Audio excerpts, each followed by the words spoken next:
Hello, thank you for choosing to watch this video. I recently finished building the IMAI model kit of Mac's car, or the jet air car, from the Gerry TV series Joe 90. This video covers the project, but unfortunately I have lost a lot of the photographs that I took during the process. The kit is a good size. It measures 8 inches long, which is about 1/35th scale, I think. The kit has a commendable amount of moving parts. It has retractable wheels. It also has missiles that fire, which were not on the real thing, but it seems like all the IMAI kits seem to fire missiles. But despite all this, it's actually a pretty good likeness to the real thing. I wanted to make this as close as I could without starting from scratch. I wanted my model to be both in the driving on land version and the airborne version. The main issues to address were the wheels, which are too small, and the incorrect shape of the underside of the hull. There's numerous things that are actually not totally accurate about this, but those were the two I thought I could do something about quite easily and really improve the likeness to the actual car as seen in the show. I did not draw up plans for the changes because I knew I'd be figuring out a lot of this as I went along. To start off with, the lower hull is convex in shape. It's kind of rounded, whereas in the show, it's either flat-sided for the most part, or it's concave at the front. So I cut away the sides of the hull and replaced that with stiff plastic card to make them flat. It's also removed the rather poorly represented vertical jet nozzle things, but we'll come back to that later on. I reshaped the nose with balsa wood, filler, and sanded that smooth. I basically cut away most of the front section. I also created the sort of bump that's at the rear of the underside as well. Once this all looked right, I moved on to the wheels.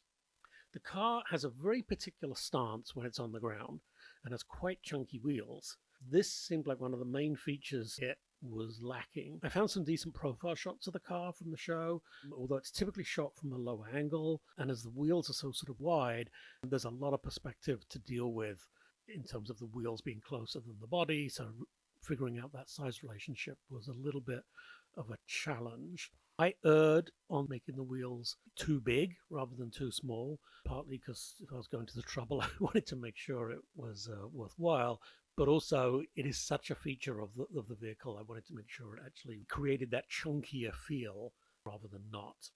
I'll talk a lot about the wheels. What I'm really referring to is the tires, because the wheels themselves actually look pretty good and seem to be about the right size, but the tires are too small in diameter and they're too thin in cross-section. So I kept the existing wheel hubs, but I made new tires. I cut strips of paper 5/8 of an inch wide from sheets of A4 sketchbook paper, and I cut these strips and glued them all together.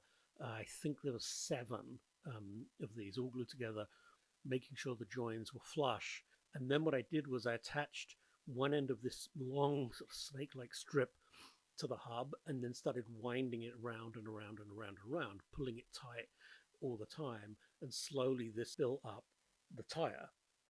Because the paper was tightly wound but not glued, I was able to push in the wheel hub and sort of manipulate the roll of paper into the sort of shape of a tire, so it had a bit of a bevel on it. Not a huge amount, but some.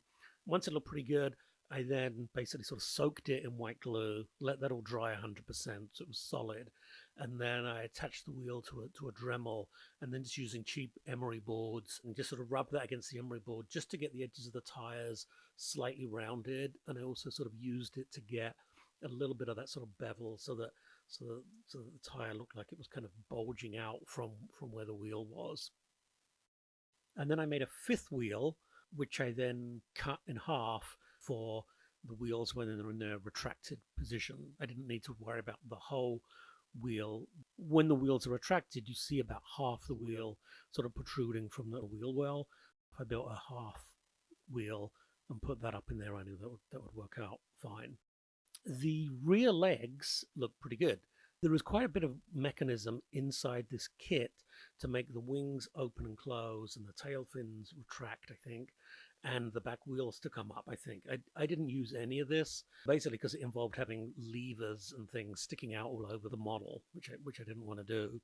So I did need a way to keep the rear landing gear in its 2 positions, straight out the back when it's in flight, and it's at a 40-degree, I think, or 45-degree angle when it's on the ground. So once I'd established what those two angles were, I took the axle, built a few bulkheads inside the car, and then attached magnets to the inside of the car, and then little pieces of metal on two flaps in the respective angles it needed to be at, that lined up with the magnets. So you can kind of flip it, one way, and it connects to the magnets to hold it straight out for flying, and then you sort of just twist it and flip it the other way, and it locks in place for the on the ground version.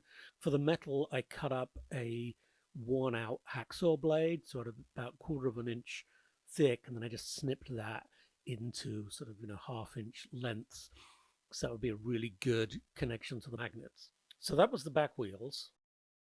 Due to the folding mechanism that they had for the front wheels of the kit, none of that was usable. I mean, physically, the shape of the legs that hold the wheels up are just completely wrong, so I wasn't able to use any of that. So making the front legs was quite a major undertaking, not initially in the construction of the pieces themselves, but figuring out the size and the length of these pieces. So what I did was, now that I had the correct wheels, I put them in place on the rear legs. The car sits horizontally on the ground. The main body of it is parallel to the ground.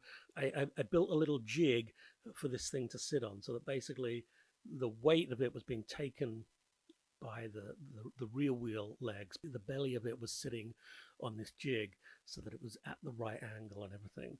And from there I could I knew where the front wheels needed to be on the same axis as the back wheels. And I also knew how high up the thing was and what the angle was coming out of the wheel wells at the front and connecting with the front wheel hubs. So once I had everything sort of in place, sort of mocked up, now was the tricky part. I wanted to have the front legs to be removable so that I could display the car in land or air mode. That was how I decided to do it. I could basically have two versions with interchangeable pieces, really just the front landing gear. I initially tried connecting the legs with a metal rod that was sort of bent into an inverted V shape that sat in the middle of the underside. And then the legs would sort of slot onto either side of that wheel, and that would be the legs to hold it up. But it wasn't very sturdy, and in order to make it sturdy, that V shape would have had to extend further and further out, which meant you would have seen it when the landing gear was up. So I had to sort of junk that idea. And I went back to magnets. Magnets are not just for kids. They are really great for lots of stuff like this. So I used magnets to hold the legs in place. I built into the leg arrangement a sort of the inside of the wheel well and put magnets in there. And then I had a corresponding magnet in the leg piece itself. But the car was sort of too heavy, crunched down, because the magnets weren't enough to hold the right angle.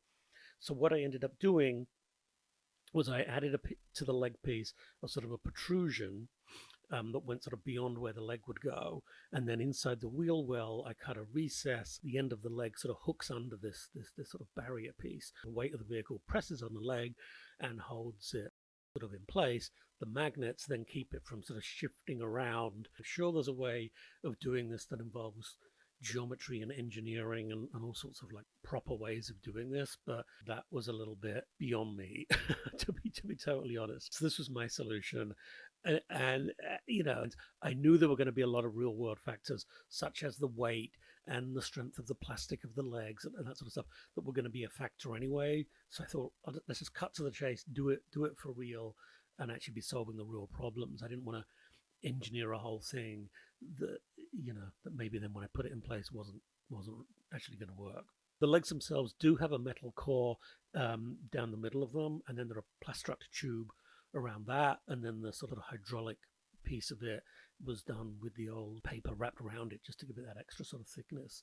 So once I had the legs and the wheels and everything, then I knew where the wheel wells needed to be, and I cut the holes out of the sort of solid wood body that I'd built. And then once it was done, I lined that with plastic card and put a tiny bit of detailing in there.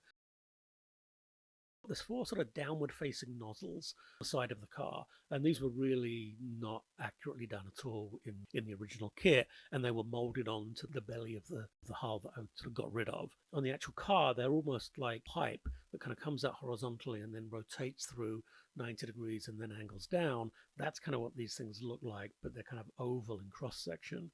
So I looked at maybe getting some tube or something that I could use to make these. It was a bit of a head scratcher, to be honest. What I ended up doing was I found some bombs in my stash that I think were like 1/48 scale, and the front of those is sort of like a half dome. So I cut that off so that when attached to the hull, they were sticking out horizontally.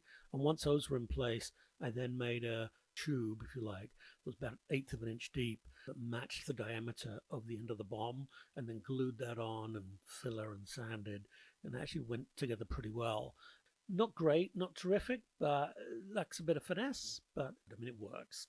So when I was putting the wings in place, and I found that when it's in the driving configuration, when they're tucked in, they don't sit in the right position. Totally flush with the hull, which is probably fine if you've got a button to press and then pop them out.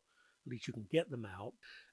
So in order to correct for that, I had to re-drill the holes in the wings where they pivot from, so they're actually in the right position. And that also meant that when they are in their out position, they follow the line of the fairing that's in the hull. So it's all one consecutive sort of streamlined shape.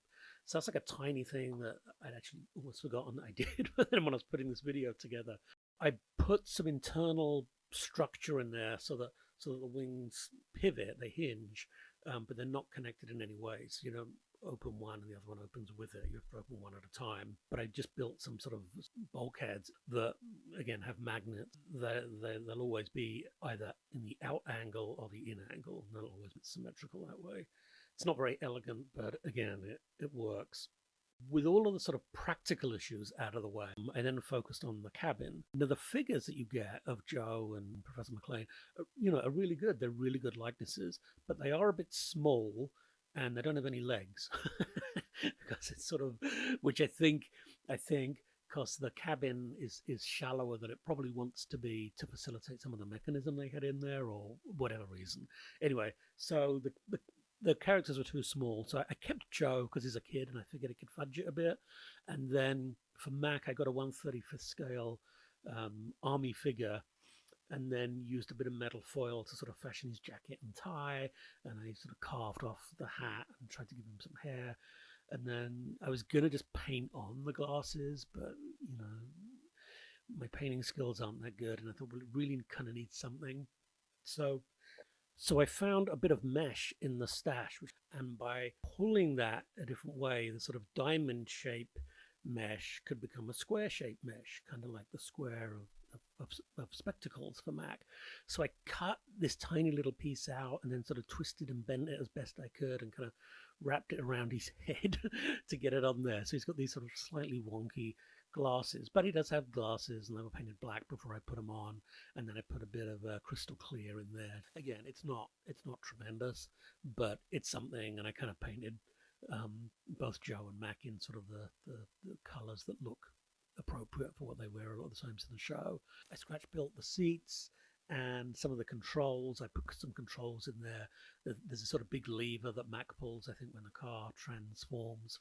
That's made out of a thin bit of plastruct, and the yellow bit is just a cross-section of some sprue from the kit. In the show, you'll see it's much bigger inside than it appears when you see it from the outside. But anyway, I just put 2 seats in there because that's all I could actually get to fit. It was really tight to jam it all in there. And despite all my test fitting, when I actually went to put them in there, the clear pieces added an extra millimeter and a half, reducing the space inside. Mac especially was really sort of pressed against the glass, so I ended up having to sort of adjust him a little bit. The tail fins extend when it goes into flight mode, and there's these sort of tubes on the hull where they extend from, and they're way too small on the kit. They should give you a separate piece that's about 1 inch long, and it should be like 3 inches long. So I got a bit of plastic tube and put that in its place.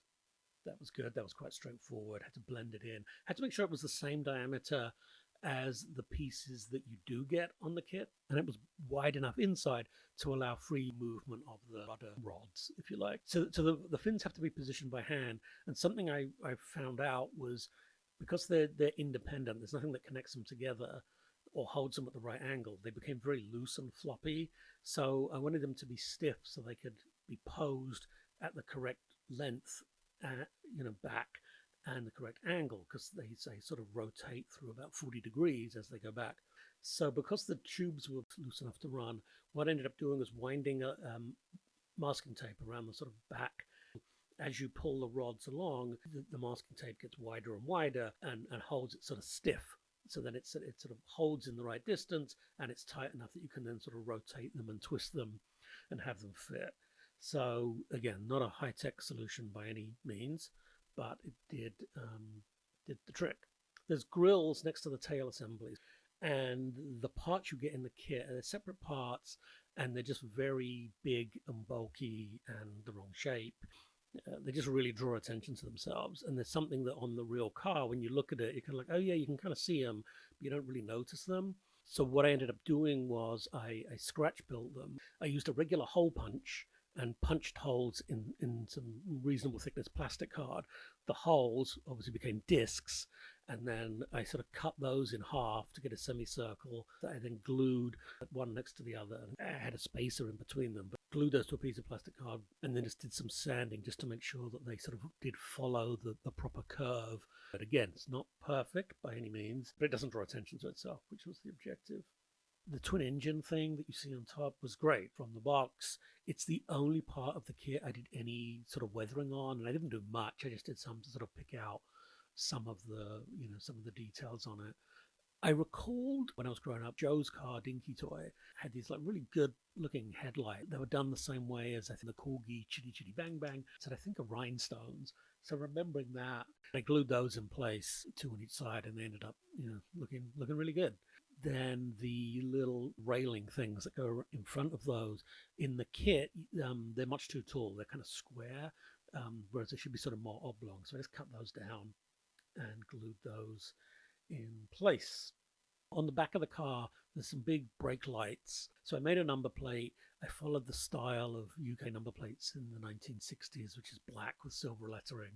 And it's only like a millimeter tall, so you probably can't even see this anymore. And then for the trim, I was able to get this like fantastic silver chrome tape.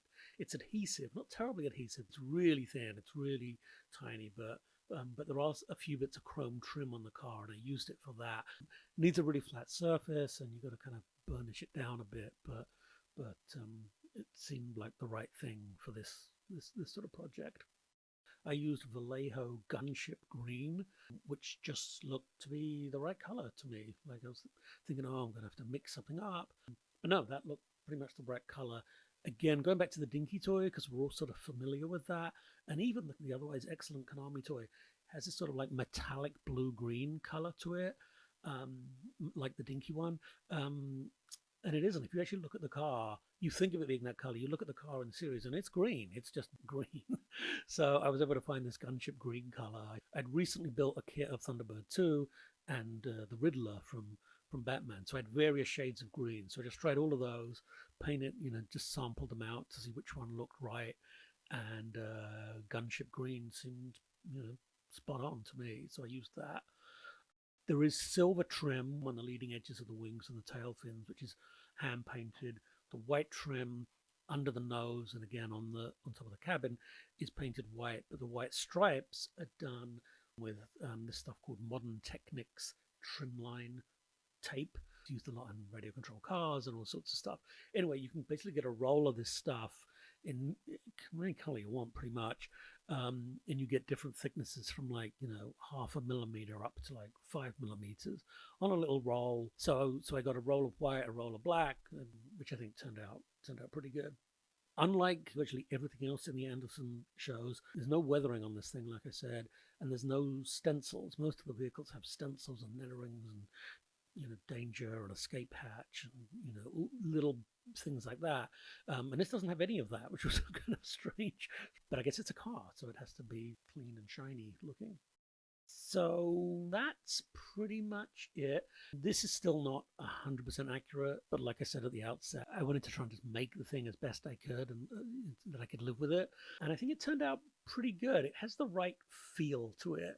When it's sitting on the ground, it kind of looks right and it doesn't collapse, which was which was a good one. And I put together a transparent airfix stand so you can display it in flight. You take the driving legs out and put the flying wheels in, again held with magnets. You open up the wings, you pull the rudders back, you flip up the back wheels, and there it is in flight, and it looks good. So I'm pretty happy with it. In general, I feel like the jet aircar doesn't get a whole lot of love. Thunderbird 2, obviously, Eagle Transporter. Those are sort of the main things. But I like the jet aircar. It's got a certain charm to it, and I think I like the way it's kind of juxtaposed with those little sort of English lanes that it drives down in Joe 90. It's this kind of like funky futuristic thing, just driving around regular streets, albeit very wide streets. It's just fun. So anyway, that's my video of the making of the jet air car or Max car, basically the IMAI kit, which is an old kit, but I think you can still get it. Hopefully you enjoyed the video. If you did, please subscribe. If you've got any comments, please pop them below. There's other videos on models and Gerry Anderson and artwork, and I have a website for original artwork as well if you want to take a look at that. Thanks again for watching.